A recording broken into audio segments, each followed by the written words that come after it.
next episode in the Western Civilization course. This time we are looking at Mesopotamia and the rise of the concepts of states and what some people call early civilizations in Southwest Asia.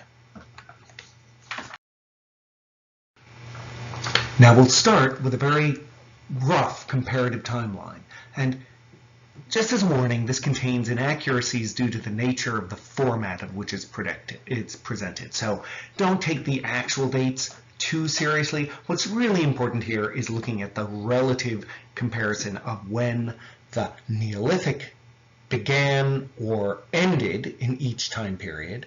You'll note that in Mesopotamia and later in Egypt and the Aegean, the Neolithic was a fairly early entering time period. However, in Western Europe, it happened almost 1500 years or more later.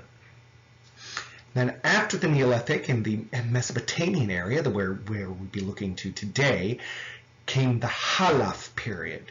And you can see that that is the beginnings of what we think of as proto-civilizations or proto-urban states. Of course, we spoke last time about the origins of urbanization, and that predates the origins of state-like beings. But that occurred, the origins of urbanization and agriculture appear to have begun in the Levant and Anatolia, whereas here we're looking at Mesopotamia, which is just due east of that. And you can see the different time periods as they move forward. And what's most notable is how much Western Europe, that area we refer to as the West, lagged behind the rest. Now, civilization is not a term I use lightly because it has so many connotations associated with, some of which are the silly kind of stratification of societies, as if some are better than others. In fact, as an anthropologist and an archaeologist, I generally feel it's a almost useless term. I much prefer the term culture, but it is one that is not totally useless, and at certain times it has a direct use in describing how some cultures have certain characteristics that others do not or have chosen not to have. So primarily, it's a term used for describing a particular type of social interaction within a given set of cultures that take a particular form. So, what is it? Well, civilization, at least as we're using it here in archaeology,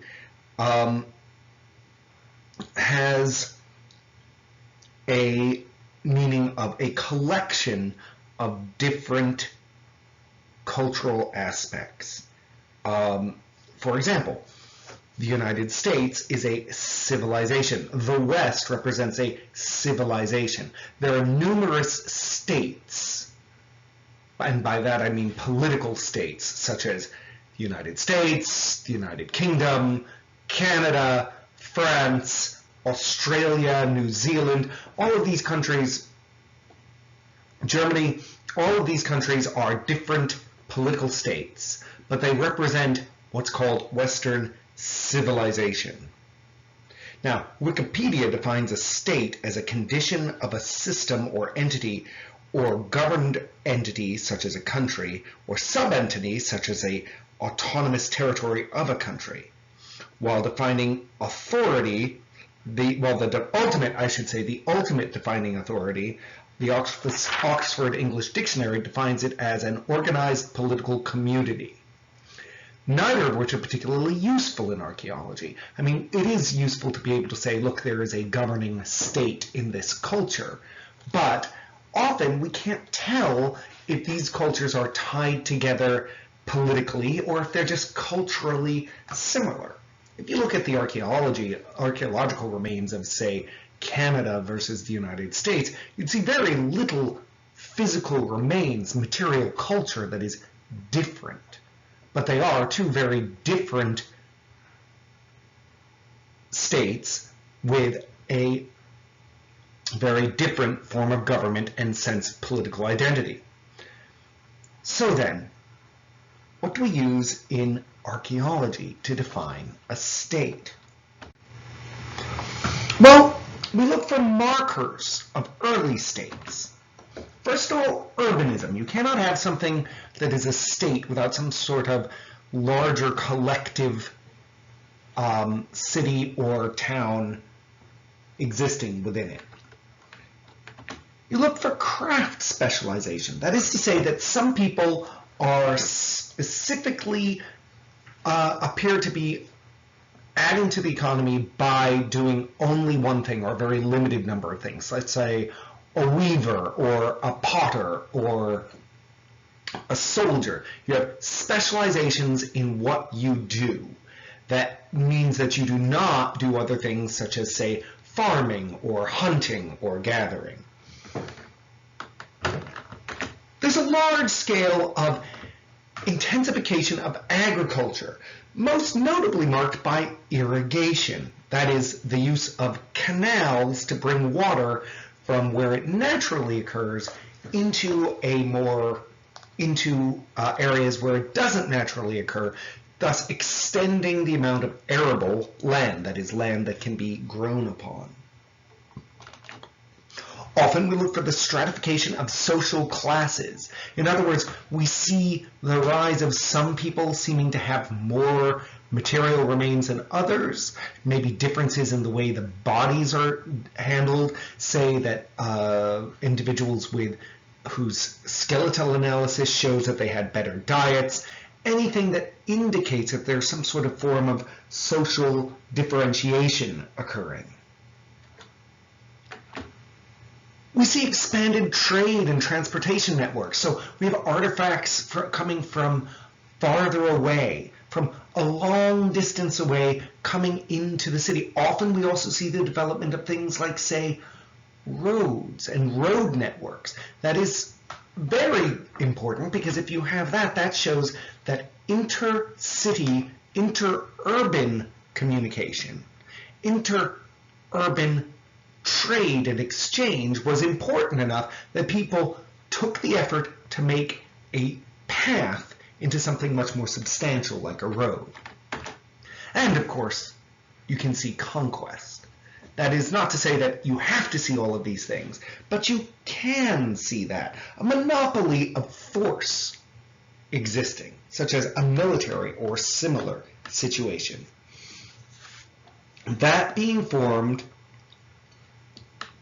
often shows that you have a military presence, and that is necessary to say that is something that if you have, you need a state in order to run.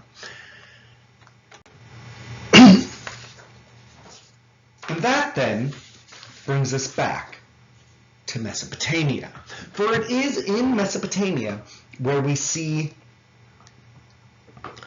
the earliest states begin to form. Now, elsewhere in the Levant, in areas such as Anatolia and Çatalhöyük, and say in Jericho in the Levant proper, we have seen the rise of agriculture and cities. And they had some indicators, I should say, and they had some indicators like that in some cases social differentiation was occurring, such as in Jericho, though not notably in Çatalhöyük. But it's in Mesopotamia where we begin to see what seem to be the first real states forming, the first real government entities.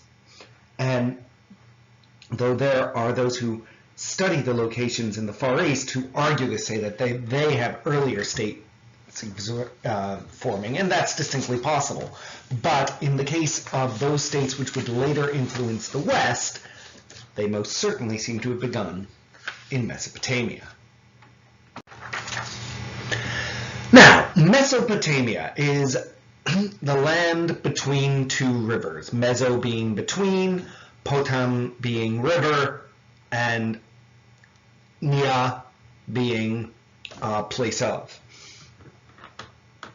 And here we can see its origins in Mesopotamia showing up in modern-day Iraq. That is the area, and parts of Syria, a little bit of Iran as well. Those are the areas that are considered part of what was Mesopotamia. The Fertile Crescent, which is also referred to, is this area here, which is Mesopotamia plus areas in the Levant. That is the Fertile Crescent. But this non-Sharpie highlighted area, which I initially started out with, that is Mesopotamia. Now, the Neolithic in the region of Mesopotamia is marked by the appearance of agriculture and ceramics and often associated increases in population. But it is the next phase that we're going to be looking at here today, or at least we'll start looking at, and that is the Halaf period. Now, the Halaf period began at about 6,500 BC, and Halafian cultures were spread throughout northern Mesopotamia and into areas of the Fertile Crescent of the Levant, also reaching a bit into southern Anatolia. The Halaf are a series of what appear to be connected cultural centers. That is to say, towns that shared a material culture back and forth, and perhaps other elements of their culture, religion, belief systems, what have you. We don't know what beyond the material culture they shared, but we do know that they shared decorated ceramics that more or less use the same patterns across the whole area we just discussed. Their architecture was very similar. We'd see these round buildings put together, and other artifacts also appeared, such as bone needles and spindle whorls and some of those ubiquitous fertility goddesses or Venuses that you see about.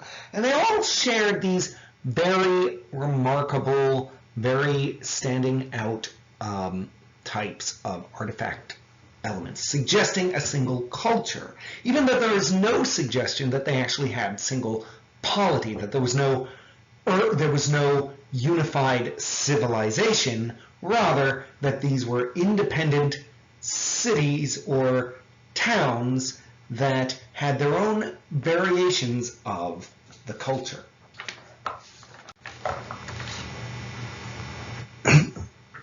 And that is the beginning of what we see moving towards civilization and states in the area. The next time period is where we see it really beginning to take off a little more seriously. And that is called the Ubaid time period. And that is a period in which people moved more solidly onto the floodplains in the same area. They had larger communities, and they started to use irrigation. Again, they started moving down to the floodplains and digging irrigation trenches to expand and better utilize agricultural elements. Their diet became more dependent on agriculture as well. And you saw the beginnings of temples to start to appear across the area. And this is often thought to have been centered, this whole culture is thought to have been centered on what is the rather remarkable site of Uruk in Mesopotamia. This is an Ubaid period site dating to about 5,400 BCE. And what you see here isn't just a site, but it is actually what appears to have been part of a temple complex. And we'll get to the development of temples in a little bit. But what's interesting is you're seeing these things begin to appear. As well as other changes in this period, you get to see the development of ceramics into a wider range of types and forms. So you get many more people, many more types of bowls and pots and dishes and carrying dishes appearing across the culture at this time. And they take a much wider range of forms, both across sites and within sites. We also see the introduction of a variety of agricultural-based technologies. That is, inventions and devices that are being tied directly to agriculture. These include the creation of ceramic sickles. Previously, if you remember, they were bone or stone or flint. Here they are being made out of a ceramic clay that's been fired, sometimes with edging in it, sometimes without, but suggesting a wider use of sickles that are needed. Also, we see the introduction of agriculture. As you can see in that picture on the upper right-hand corner, you can see those are agricultural ditches that dated to the Ubaid period. On the lower lower right-hand corner, I should say, underneath that surface, you can see that different plowing techniques were being used. That's what those lines across are representing there. We also see changes in other things from this time period. We see the rise of a variety of archaeological types, like these clay lizard people that start appearing all over the place. Very weird, but also kind of cool. You also see the introduction of new pot types and things along those lines, all of which being shared across the area that had previously been Halaf, now into the Ubaid, taking cultural similarities back and forth. But one of the most interesting things that I think comes across at this time is the creation of temple sites. Now previously, as we saw in Uyuk in the Anatolia, shrines and religious-related objects and locations tended to be inside of houses. But what you start getting at around this time period in the Ubaid area is the appearance of whole houses that appear to have been dedicated primarily to religious centers. And then later, we see a growth in that. Now, one thing I should note is that the residential centers, the residential architecture, is now grown from circulinear in the Halaf period to rectilinear in the Ubaid period. Again, classically occurs with urbanism because rectangles are easier to put together. Then you see some of those houses becoming apparently wholly dedicated to some sort of religious or ritual purpose. Now, ritual and religion is a fallback metaphor for all archaeologists when they don't know what the heck is going on. They say, oh, it's all ritual occurring here. But in this case, what you're seeing is something a little more interesting because you do have what appear to be altars up at the front of a house, as you can see depicted in these images here, and then an offering table where things were laid out, and we found the things that were laid out on these tables that are some form of sacrifice or another. And they begin by having individual temple sites, houses the same size as any other house that is dedicated to this sort of altar and temple, altar and offering table. Then shortly thereafter, you start to see the growth and development of those into larger structures. In fact, complexes of structures with antechambers and the like. As you can see in that middle picture in the image on the top, you can see that it's gone from a small to a larger site, as if more people are there and there is more dedicated purpose. Now, whether that represents the rise of a priestly class or the rise of a priestly specialization, we can't say for certain. But what we do know is that space seems to have been being dedicated to these large group religious centers. And then later still, you see that they develop into even larger temples. And this is important because these temples will soon become a focal point of the Ubaid and later Uruk cultures. Now here we see what is a later form. This is the Eridu temple, the thing we saw the remains of previously, during the Uruk period, which is immediately what follows the Ubaid period. And this is how this one speculation as to how it was actually structured, how it actually looked. And what you can see is that it has obviously grown to being a very large, very dominant building in the city-state of Eridu.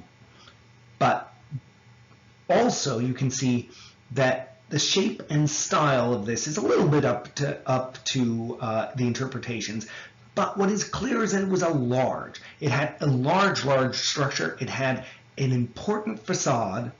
It had a very important entranceway that was somewhat restricted by an outer wall, and it was a very clearly administrative center. It served as a place where things were brought to be redistributed throughout the society. And clearly, this building would have required a fair amount of resources and a significant amount of social organization to construct and maintain. And it is the rise of these temples and the increase of the populations in the settlements and the associated storage and redistribution centers that seem to be found throughout the area, the region around these temples, that really sets us up to the rise of the cities and the early states that define the following period, the Uruk period. Here you can see where the Uruk period follows the Ubaid and starts at around 4100 BC to 3100 BC, about 1,000 years of time period. And it is often tied directly to a site known as Warka. Warka is the proper name of it, but the city is also known as Uruk, thus the name of the whole time period. In this image, you can see Uruk or Warka down in the location in the southern area in the red. Now this would have at the time been the mouth of the Tigris and Euphrates rivers where it poured into the Persian Gulf. You can see now the Persian Gulf has moved considerably further south. The land has dried up a bit. There's been a lot of deposit by these rich rivers that have slowly moved the mouth of the river the rivers down, much deeper. But at its original time, this would have been a coastal city.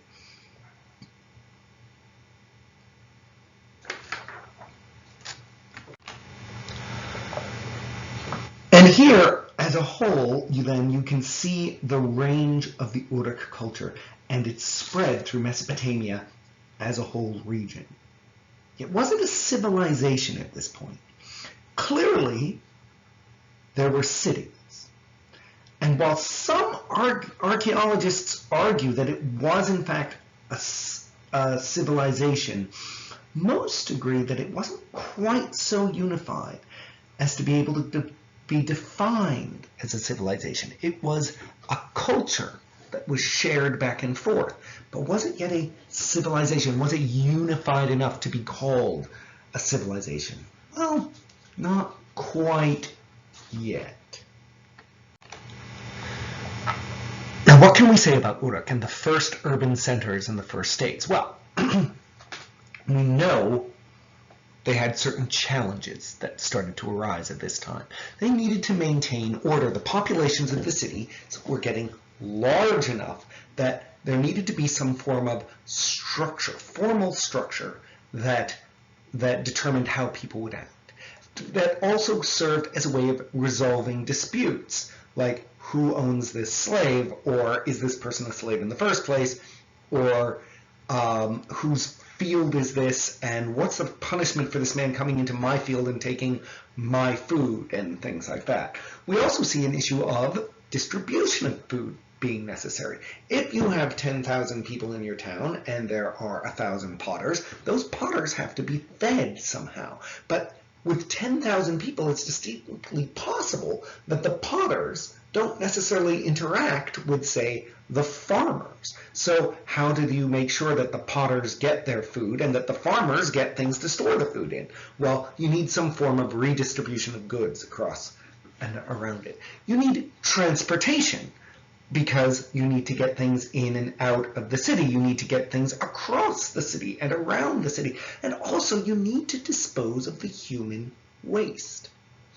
A city of 10,000 to 30,000 people produces a lot of human waste in the forms both of materials that are thrown out and, of course, in the direct forms of things such as poo.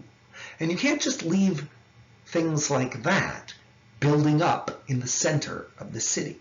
It's not hygienic. People die. It smells bad. It actually wastes resources because you can use that poo to fertilize the fields and things like that. So as a result, you need some sort of system, some sort of unified system for dealing with the issue of human waste.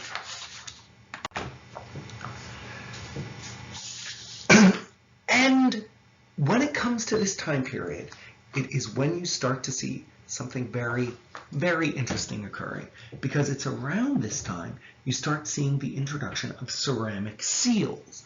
And this is tied, of course, to the redistribution of goods. How so? Well, the earliest form of seal we have goes back to about 8,000 BC. But at the Uruk period, we see seals really begin to use in a specific manner for exchange, that is, trade. Though exchange at that period does not necessarily mean the same sort of things as we use when we discuss trade today.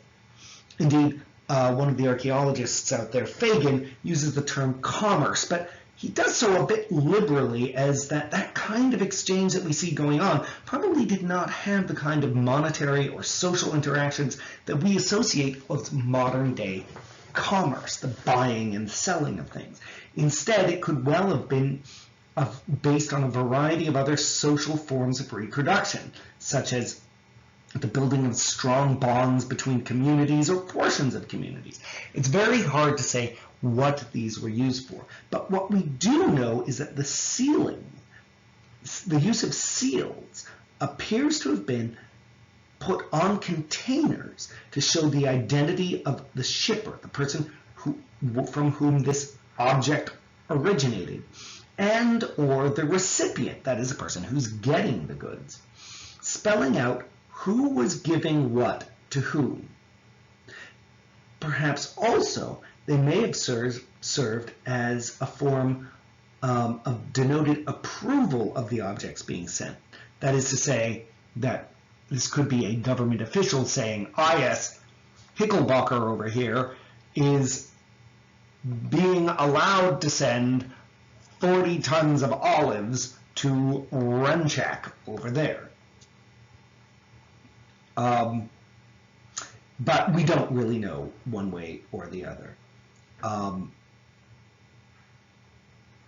It is often thought, however, that this kind of transferable token of social responsibility is the origin of modern day coinage.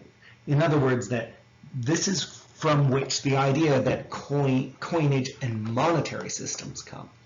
That by creating a link of a debt or a delivered good, it is an icon of a value to something, and that eventually turns over to these symbols of value that we use today, such as dollar bills or coins.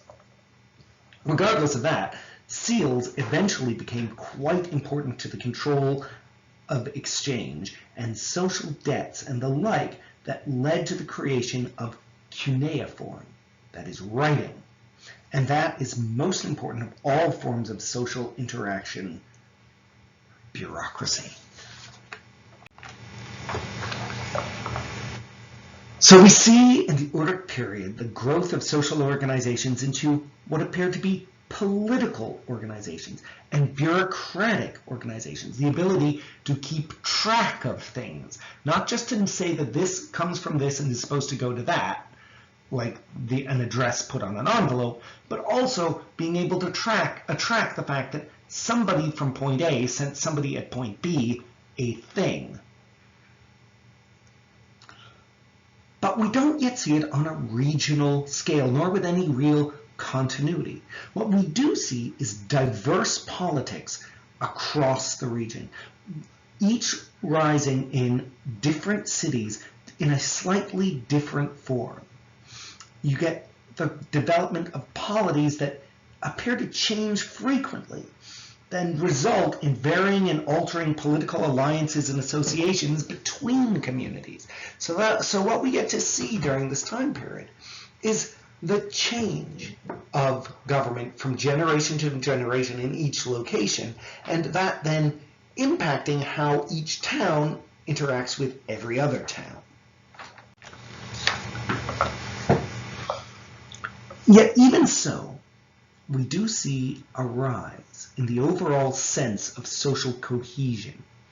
And this is perhaps best exemplified by the increase in the construction of monumental structures like ziggurats, or the stepped periods, such as pyramids, such as the one we see here. This is the step pyramid in Uruk, the step pyramid of Halaf.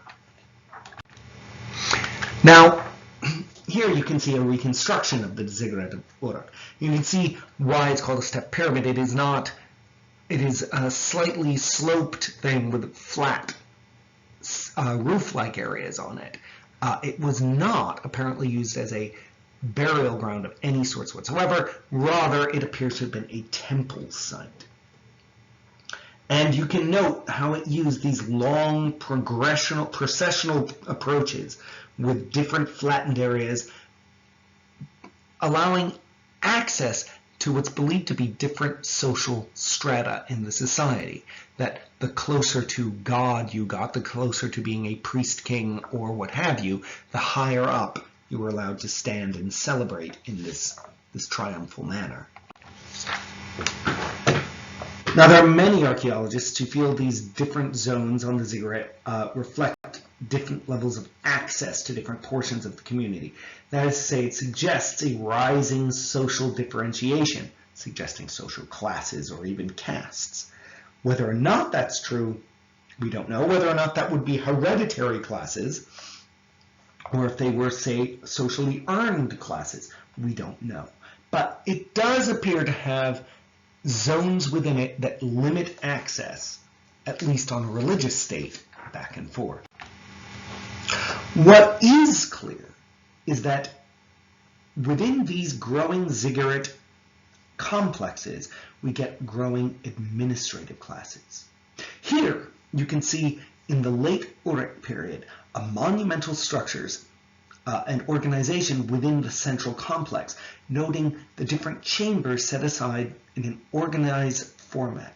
This is where records of transactions were kept. This is a large administrative center where different grains would be stored and different records of those things would be kept.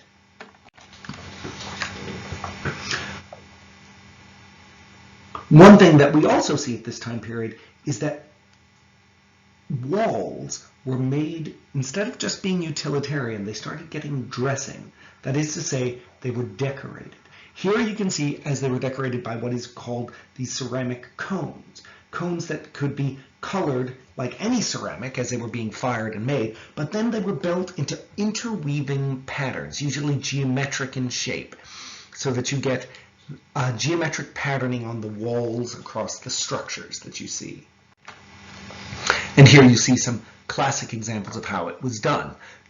On the outside here, you can see the cones we were just talking about all across this whole zone there. Inside, you see larger clay blocks all laid out in rectilinear fashion with dirt and such in between. So you have this pretty rough stone-hewn clay wall with the outside being decorated with all of these multicolored cones. Now, such constructions as these were clearly related to an increase in urbanization and its associated increase in populations. And here you can see how across the region population density began to change. When we look at the first image here, the Ubaid period, you can see the rise of urban cities in a fairly scattered zone. When we get to the Middle Uruk, you can see that more cities began to appear. That is clear across the region, but also that some of those cities tended to be larger. So you get urbanization and larger urbanization, as well as more people in general. Now, when we get to the late Uruk period, you see that many of those smaller sites seem to have disappeared and moved into larger sites. It's as if the population is coming together, is condensing into fewer, more greatly populated urban locations. And in these now obviously populated urban zones, you get an even greater range of specialization, particularly noticed in ceramics. Different people making ceramics as all that they do. Here you can see the seriation, that means the slow, gradual change of how ceramics worked. And here you can see how it worked in the Halaf period, to the Ubaid period, to the Uruk period, where you'd start getting actually very fine levels of ceramicists going on, very fine pottery being made. Very difficult to make this pottery, would have been very time consuming. And here you can see its development as more specialization occurs. You also find sites inside the cities that are dedicated to nothing else but manufacture of things such as ceramics, including the creation of surplus ceramics, as if they are making these bowls regardless of whether or not there is an immediate need for them. They're clearly not being made on demand because many of them were just left behind in piles, never taken out of the workshop zones. So it would appear that as things go forward, we have more specializations and more elaborate forms of social interactions between those specializations. Now, how then did they keep track of this surplus? Well, that begins with the creation of these ceramic seals, and they move into more substantial forms of keeping track of goods and such through the use of these little tokens. These are tokens you can see portrayed up here. The tokens are often tied to the seals so that they match them in some form or another, and each different shape was a token for a different type of thing that was being stored or tracked or what have you. Many of these then were put inside of bullae. Now, bullae were sort of clay balls which were then sealed on the outside, and you would put your tokens inside, and it would serve as almost a untamperable good. The only way, if you were given a bullae, that shows that you have this record, and it is a true record of a thing. Let's say that you gave 47 pots of olive oil to the central government. That would then be put in a bullae. You put 47 little tokens inside a bullae. Then that would be sealed on the outside into this ball and sealed with a imprint that would go around the outside so that people could tell, this is an official thing. And then you could keep that as a record, and it was clear nobody had broken into it because how many bullae were there? Here, we'll crack it open. And clearly, if it hadn't been cracked open, it hadn't been tampered with. And here's an example of a pattern on one bullae with different tokens on the inside that had been found with it. Now, During this late Uruk period, we also see the increasing importance of tablets, particularly small tablets with inscribed writing, made with a very particular type of pen that you could imprint things with.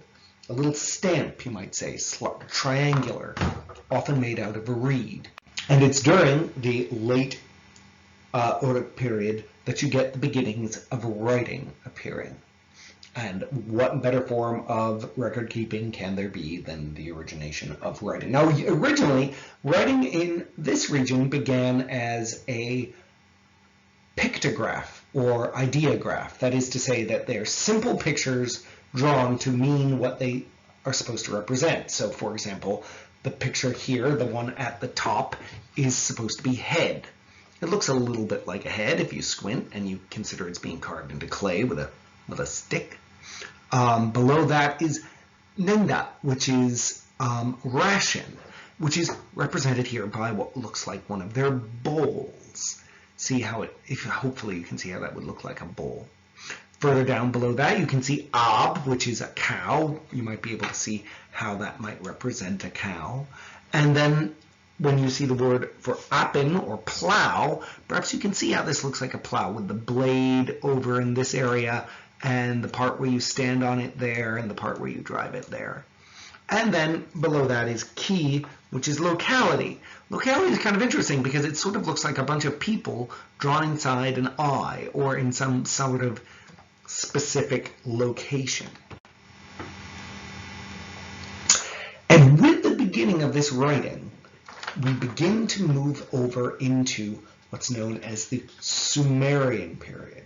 Now, this period originates with the rise and the importance of the city of Ur, and it is noteworthy because with the rise of the Sumerians, we also see the rise of close regional associations of different cities. We see the advent of what now more and more people are starting to call a civilization. Though, as ever, it is debated whether it can still be defined by as many sets of independent states or shared culture rather than a single civilization. But no matter how you put it, you're getting a lot of exchange back and forth that really appear to symbolize a single culture of urban elements. Now, the Sumerian period is marked by a transition from local polities which shared overall cultural similarities to unified polities with greater and overarching social structures, that is to say, early states. They seem to have been centered at the city of Ur, which is not that far away from the city of Uruk. Now, once a coastal town, it was near the mouth of the Euphrates on the Persian Gulf, just like Uruk. But you get a rise at this time of more and more centralized administration based on the temple culture. So religion begins to see an important increase in social control at that time. Now, throughout the third millennium, that is to say about the 2000s BC, we see local polities, particularly their leadership, becoming more and more interested in expanding their influence further and further afield across the region. In Mesopotamia, this then reaches a climax when one king, Lugasalgesi, decides to act more substantially and extend the range of his influence.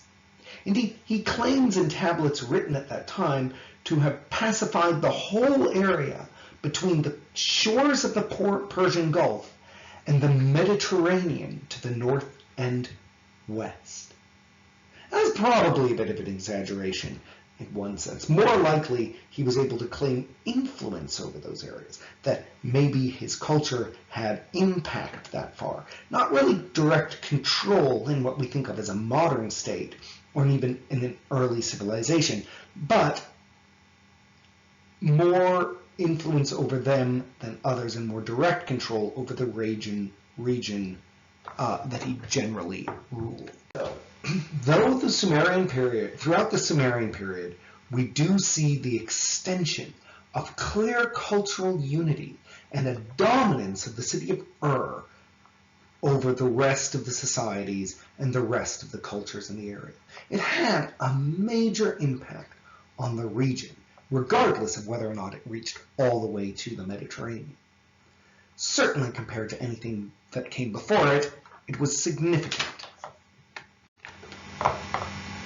And with that centralized government and administrative control came the growth of centralized locations and the continuation, indeed the increase of monumental structures, and indeed centralized management systems like those storehouses and administrative centers set around the great ziggurat of Ur. And here you can see some of the decorations, I should say, that are laid out in the style of the Temple of Ur. These were in fact taken from Ur and placed into the British Museum sometime later. And they're incredible things made with gold and lapis lazuli and other things imported from afar, mostly from the Iranian plateau. But even here, as you can see in this image, you can see the level of dedication and devotion placed into this incredible artwork from the time period. And with the growth of their cultural influence, so the Sumerian cities also grew, increasing not just in size, but in urban planning and layout. You can see that the cities are set out according to a predetermined plan. They're much too regular to have grown haphazardly. Compare this to, say, Çatalhöyük, where it didn't look like a total mess, but clearly it wasn't as regularly laid out as this. And these were huge, centralized and clearly organized cities. And with this growth of the centralized system, we also see a growth of one of the most important elements that made that system work: writing. Not just the elemental concepts we saw before, but incised proto-tablets with some basic information portrayed in graphic form. Nope, much more than that. We see the full Monty, true cuneiform, true writing. And here you can see a transition over the different periods. From the Uruk, where it first began with these sort of prototypical clay tablets with a couple of icons put into them to mean something, to the Jemdet Nasser site, where you see a more complicated writing system, and to the tablets of the early dynastic, the early Sumerian period, where you can see that it's actually a written tablet. Now with these changes, we can also see what's called Assyriation in the way things are are portrayed rather. If you look at these images from the top left to the top right, you see the transition of how the word head changed. First, it was a clearly inscribed head. Then it took a little more symbolic elements. It looked a little bit less like a head, more like a stylized head, like somebody couldn't be bothered to draw it properly. Then after that, you start getting it impressed using these clay or reed styles that would put images in, and you can see that in order to make it with this stylus, you had a very symbolic representation. And as it goes forward, it begins to resemble that original image a little bit less, changing each time. It's maybe perhaps just a little bit more clearly put in the one below it, in the ration, where at first it looks like a bowl. And then it looks also like a bowl. And then it looks like a bowl that somebody punched out using these triangular shaped reed styluses. You can see that it's hard to make. If you didn't know that the previous thing had been a bowl, you might not see it as a bowl, but you can sort of see that. Then you can see it changing in style a little bit more until suddenly it just stops resembling that original image so much. You can see how it's related, but as it moves forward, it looks more and more stylized. That's particularly true with the cow of Ab down on the fourth row across, where you have what looks kind of like a bull's head, then what looks much more like a bull's head, actually. Then you can see how it's a stylized bull head and how that keeps going and changing until finally it doesn't look like the first one very much at all. And that is how the writing developed from being pictographs into actual writing. And as it did that, those images began to represent sounds. And as they did represent sounds, we end up with, in the Sumerian society, proper writing. And here you see a tribute list, where the writing no longer is representing specific images like a head or a cow, but rather a noise that symbolizes those and can be written out in a specific form. And we find these across the area, showing clearly a single language appeared, and that people could read that language. You see, over time, the gradual and at times not so gradual increase in the writing in the region occurred. Usually, you can see it by reading the texts. It was focused on religion or royal topics or trade. Indeed, a large number of the writing we see here, as in many other early civilization-style states, revolves around bureaucratic management and the administration of exchange. But some of it is also purely political. Over here you see the image up on the top of what is cuneiform for Lugal. That is an individual's name. And this is the Sumerian king list. And we can translate it relatively easily. I'm not going to translate the whole thing, but you can see here that it says, after the kingships descended from heaven, the kingship was Eridu. In Eridu, Alumen became king, and he ruled for 28,800 years. And Alildar ruled for 36,000 years. 2 kings, they ruled for 64,800 years. Then Eridu fell, and the kingship was taken to Bad Tibira, and Dad Tibir and Men Ana ruled for 43,200 years. And Men Gal Ana ruled for 28,800 years, etc., etc., etc. For one thing, you can see that these people were extremely long-lived, according to these records. Now, do we think they really lived for that long? Probably not. Certainly the years don't add up. You were going into the early Paleolithic very quickly if you use the dates they give there. But it's a sign of antiquity that these people lived and ruled for a long time. See the length of how long these cultures existed.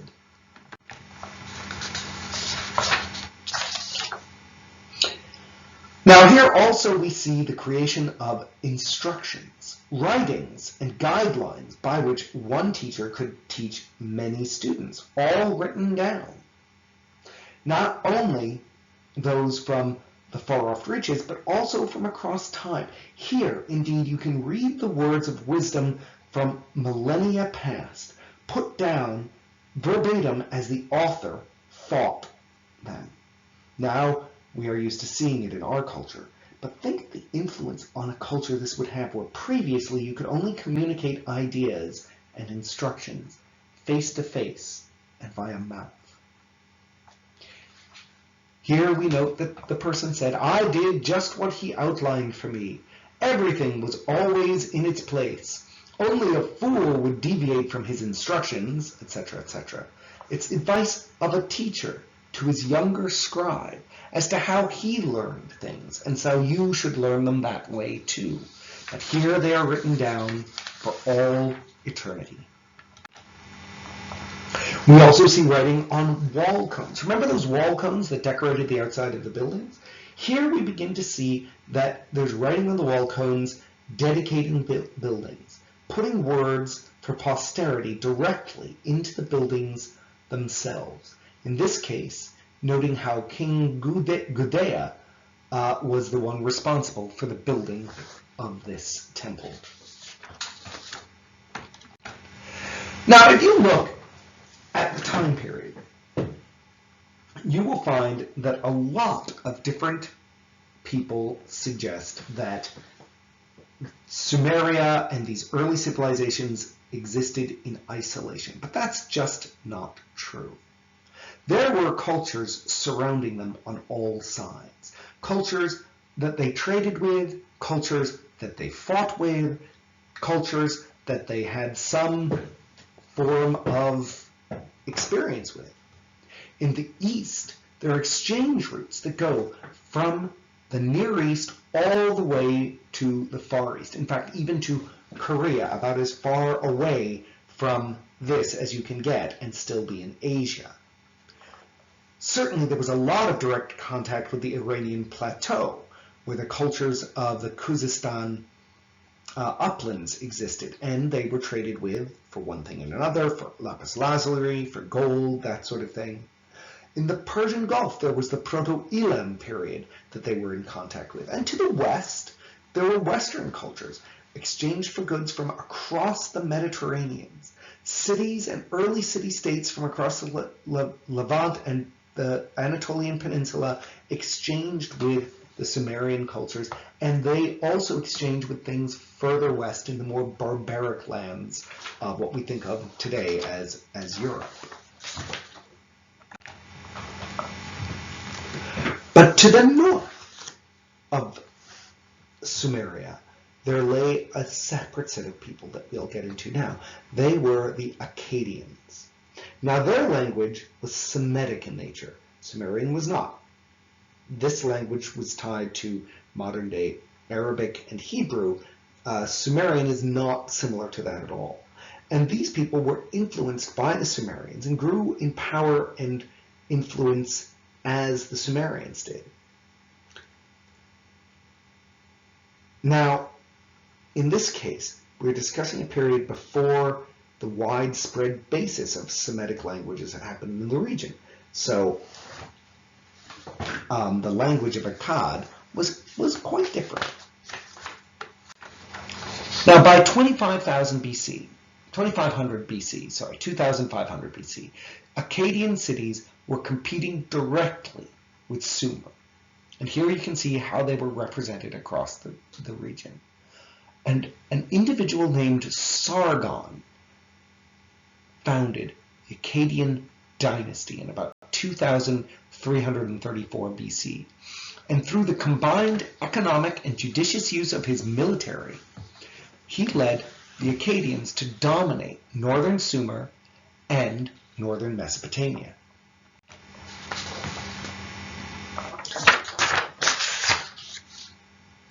This then brings us at last to a culture that no one argues at all was a civilization. Here we talk about the truly unarguable creation of Mesopotamian civilization. Akkadians, you see, collapsed due to extended drought that occurred in their area, possibly from over-farming, and also their element of cultural dominance rather than assimilation. And an individual named as Ur-Nammu created the dynasty of 3 Ur that did assimilate cultures. So rather than just dominating all those around them, it began to take other cultures in and make it part of their own.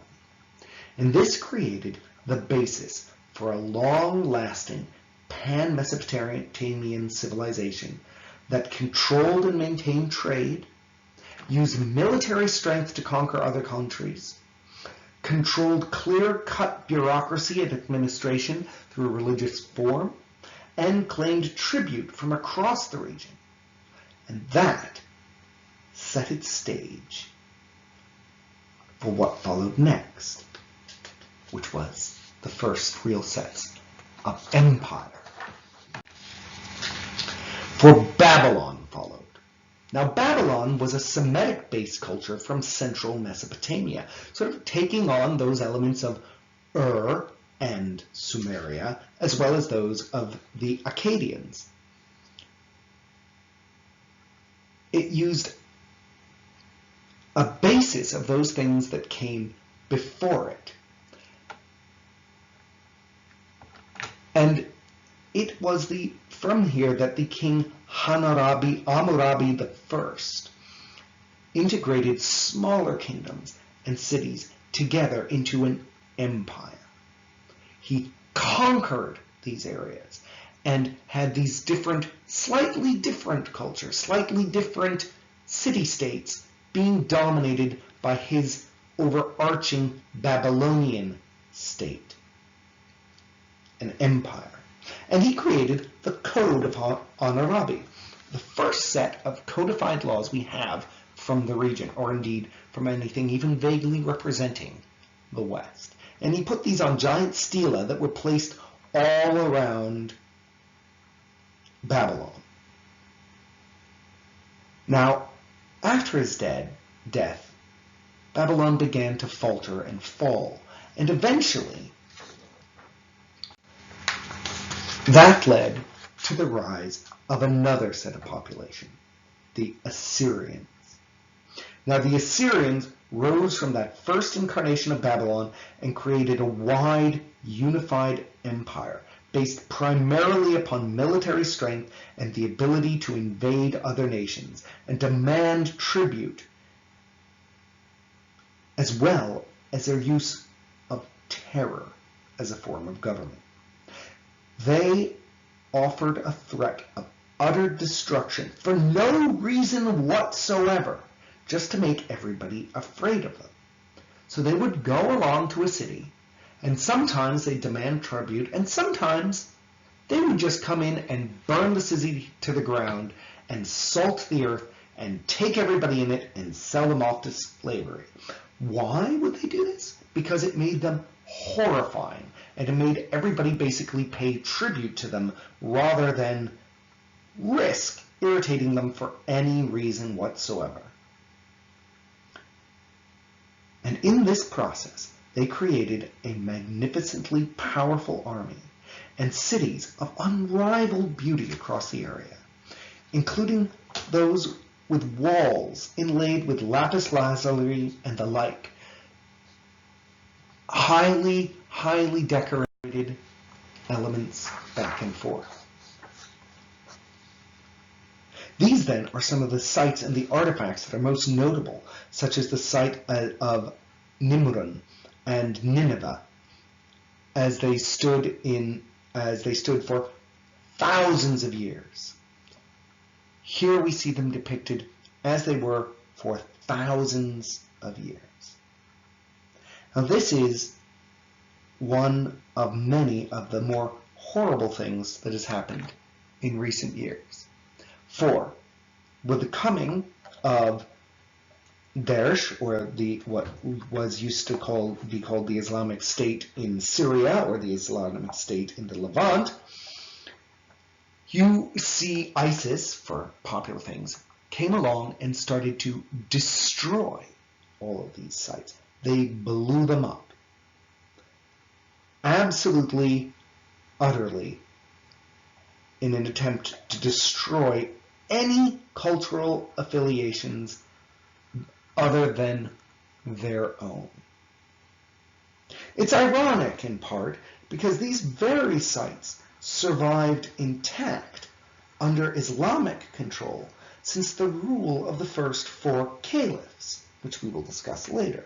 In other words, since just right after Muhammad, the prophet, from whom the Islamic State claims its rights,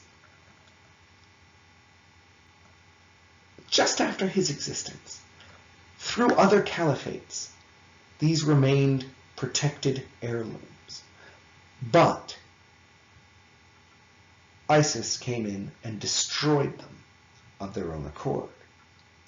It's also ironic because this is exactly what the Assyrians did to those cultures that came before them. The cultures that they conquered, they wiped out. A total destruction of the material remains that predated them. So, a bit of irony there. So too the story goes on, and through the Assyrians and beyond, but just so you know what's happening elsewhere, just like Sumer did not rise in isolation, neither did Mesopotamia occur on its own. Other areas, as I mentioned, happened and occurred and had growing states, cultures, and eventually civilizations of their own. And so it is that next time we will be discussing Egypt, where slightly different cultural traits developed and civilization took a different route, where social structure becomes more solidified, more codified than we have seen thus far, and eventually comes across its own dramatic changes. But that is another story. Thank you.